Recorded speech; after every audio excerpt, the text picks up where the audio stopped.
settling them down from those high behaviors and educate them on positive behavior. Positive behavior is basically, we understand their needs, helping them communicate those needs without using the behaviors that we don't want to see. So it's not about stopping behavior, it's about transforming behavior. It's not about shutting down behavior and eliminating behavior. It's not about them learning more pro-social ways of communicating their needs. So is not to stop behavior, is to transform behavior. That's the full goal of the use process. Last week, and by the way, this replay is in your members area. Last week, we talked about the U element, which is unveiling needs.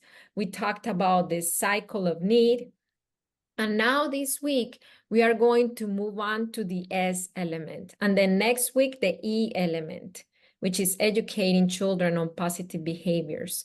And after that, we are going to go back to the U element and we're going to start breaking it down at a more detailed level. And we're going to start with the sensory needs event. So the S element, settling children down from dysregulation back to regulation. Why do we do that in the middle and not go to teaching? So the E element is education, the teaching portion.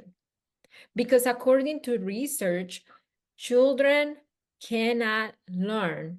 They cannot receive instruction if they are dysregulated.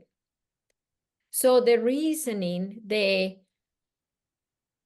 but you have to understand your sister is a lot younger and she doesn't understand that this is your Lego truck and she cannot have it.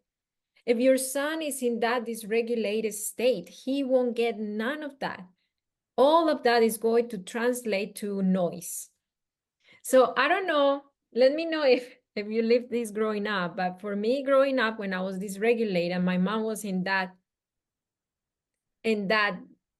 state of teaching, to me, it sounded like a little chatterbox. That's how it sounded. And nothing registered in my brain. If anything, it added up to the dysregulation. It added up to me getting more upset. Did you live that growing up? So that's why it's so important to use the use process in order.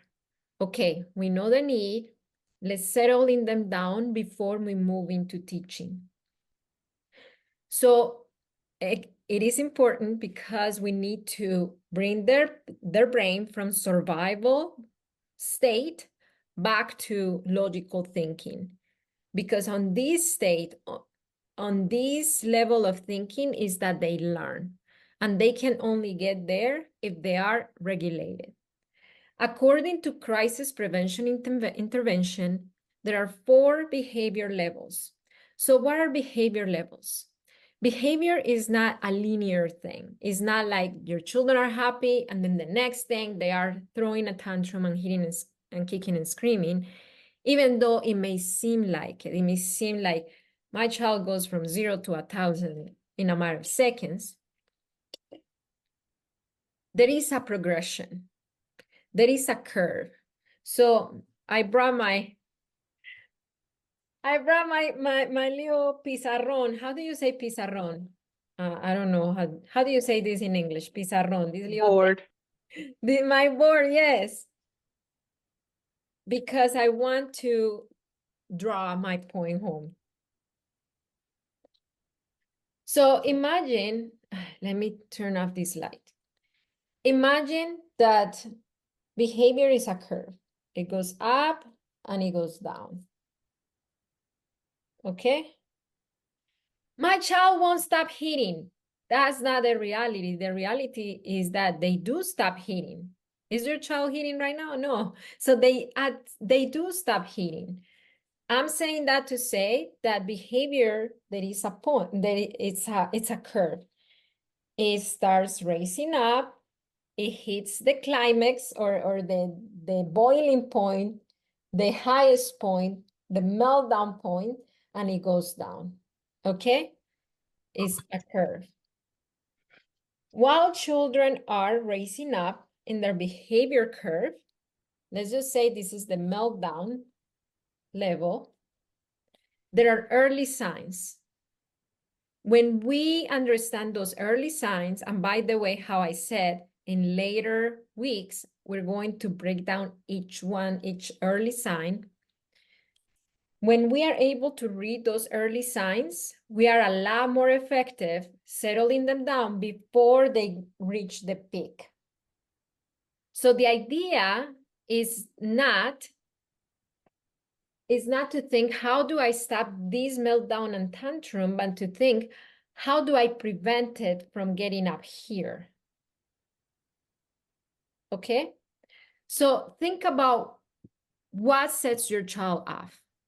And you can write it down in the comments, or you can say it. What sets your child off? For my sons, it's different for my sons, but for Santi is sensory. So when he comes from the street, he's overstimulated, and that's a trigger for him. What would be for your children? Let's start breaking this down. You can type it in the chat, or you can say it. Okay, changes to routine. When we come back from a walk, when things change, when we say no.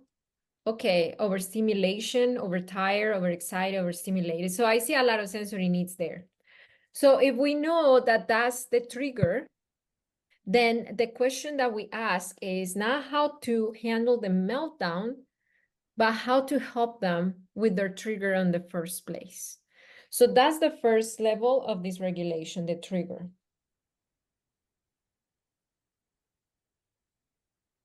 The trigger is the event or the thing that activates your child's need.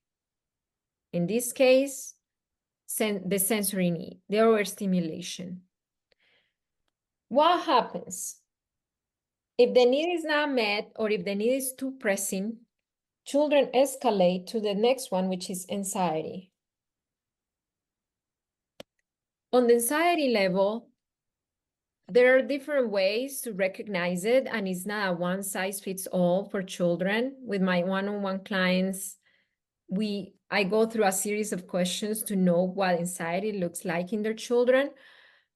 But to give you a ballpark, is basically when you see a slight change in behavior in terms of your children's baseline.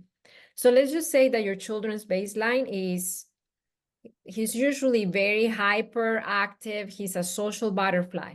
So when he starts kind of like going to himself, when he's the opposite, when he goes from bubbly and social butterfly to snappy, that's anxiety. It's not that he's rude. It's not that he's trying to give me a hard time, and all those stories that we tell ourselves. He's just raising up in his behavior level curve. He's anxious. Okay? At the other hand, let's just say if the child is baseline, chill, easygoing, easy flowing, and all of a sudden they're asking a lot of questions. Why are we going there? But why are we going there? But why? Tell me, like, are we leaving now? That's anxiety. That's Santi, one of my sons. Okay? If the need is not met there, or if the need is too pressing, then they escalate to, this is 1, this is 2, they escalate to number 3, which is defensiveness. My handwriting is so bad. So on the defensive level, they are more than anxious. So they're still anxious, they're still triggered, but it's on steroids, it's dialed up. So on this state, they're usually more oppositional. So they might be refusing, straight up refusing. They might be, at this point, they might be yelling or starting verbal dysregulation. And at this level, it's very common to see questions that are not looking to find answers, but to defy authority. So let me give you and this goes for all humans as well. Example, instead, a question that looks for information is, Mom, are we eating right now? Looking for information. A question to why we're eating sound like, but why are we eating right now? I'm not hungry, I'm eating right now, it's all life. So the people no answer. The times we're trying to make you. Be why they actually answer the question. Oh, please, it's not time. That's when I set your child out for number 4. Does it not keep you ready to answer that question? Okay, you're not information. And then it's expressing for example, it's like to know the complete loss of rationality, complete relation. At this point, the only power to down relation. And relation basically states only basically made them to settle on their own and as remain as secure self parents. Not going to be very relation, but then there is no they're going to so many things. So mental mode is more how we set ourselves. That's the key. How we set ourselves now what things to say. Now about the unity because we cannot say is how we set ourselves makes a difference. I was coaching, but when I went on for school, and she was saying that person like he sometimes says no, and he sneezes. But no, that's teaching you feelings. Yeah.